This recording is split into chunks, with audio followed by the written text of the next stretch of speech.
806, I think ESPN and Fox will both have two conferences. They make media deals with ESPN, with the SEC and ACC, and the ACC will make half as much per school. Fox with the Big Ten and Big 12.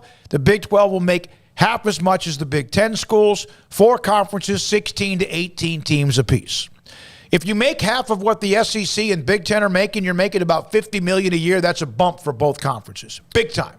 That is, but there's no way that you're keeping your best brands. There's more realignment then, right? Because Clemson's not sticking around to make $50 million, even if it is more than they're making right now. If the other they have teams options to go elsewhere, right? Yeah. So but yeah, I mean, I could see that.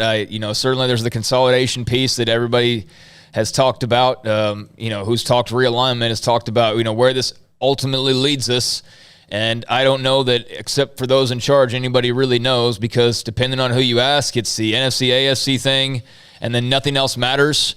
Depending on who you ask, it could be some NFC, AFC, like why you would want to be the NFL, I don't know, but it's that. But all these other schools still matter, which is where more of I am. I don't even know if it's going to be NFC, AFC thing, because I think it's going to be more than those two conferences playing for titles. I do think that you're still going to have the Big 12 involved and the ACC involved, so long as they're still standing and alive. There might be more of those other two that get opportunities.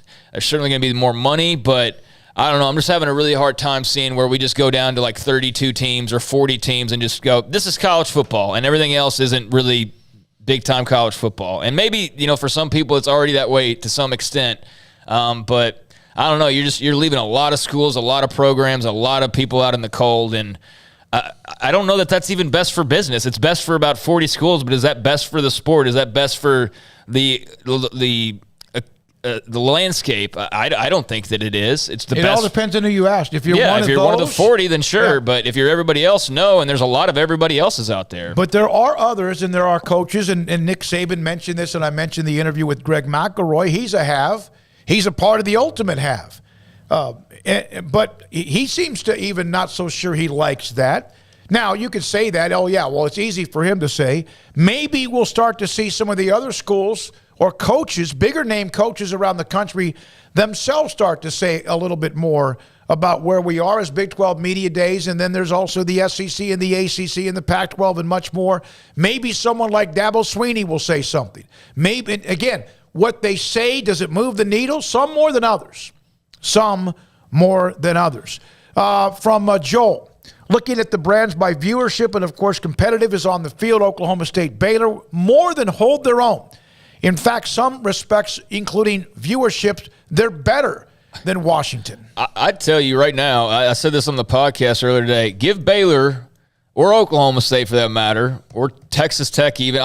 Baylor's a safer bet because they've been actually doing it, pretty much across the board. With a basketball title and Big 12 Sugar Bowl, women we know have been very successful, all that stuff. That's all been going on within the last couple years. So the others, maybe some successes, but not as consistent. But they could apply too. So anyways, give Baylor a fair share of that SEC or Big 10 money. Okay, give them $100 million per year, right? You think that they can compete with just about anybody? Yeah, I mean, hell yeah, they could. Yeah. Hell yeah, they could. Could they? And I'm not saying they'd go beat Bama. Paul, he said they're gonna beat Bama. No, I'm not saying that. But you know what? I think they could give them $100 million, and I'm not saying they're gonna win a national title every year, even make the playoff every year. But they're already competing at a disadvantage and doing very well, and they're not the only program doing that. So yeah, put them in there and give them $100 million per year. And I think Oklahoma State, I think Baylor, I think Texas Tech, I think a lot of programs could compete. So you're already seeing those teams have a lot of success, not making anywhere near that money or anywhere near some of the schools in their conference make. Texas, for example, or Oklahoma. With their extra rights, for example. And they're beating those schools on a regular basis, which is part of the reason why I know those teams want to leave. They're like, screw this. We're basically funding our own ass kickings. But, I feel confident that you put them in that arena, and they're going to still compete, so long as it's a somewhat even playing field. But, I don't know. Again, we don't know how exclusive they want to make this club. But, yeah, I feel confident that they could do that, both Cowboys and the Bears.